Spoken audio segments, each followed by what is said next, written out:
आम्ही मकाचे कणस आणले होते आणि आम्ही काय केलं, भाजून खाल्ले बघा. भाजून खाल्ले गावाकडल्यासारखं. गावाकडं कसं चुलीमध्ये हार असल्यावर भाजते तर फटाफटा फटा लाह्या उडत्यात.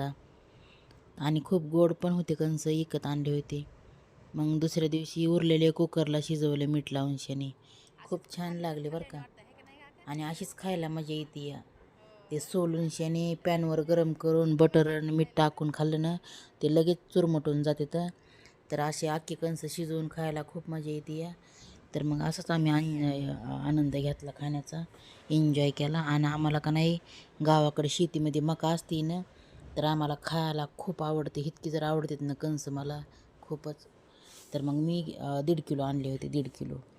तर माझ्या मुलांनी 1-2च खाल्ले होते आणि माझ्या आईनं आम्हीच खाल्ले, 2 दिवस खाल्ले. काही शिजवले, काही भाजले आणि घेतला आनंद, एन्जॉय केला. Bye bye.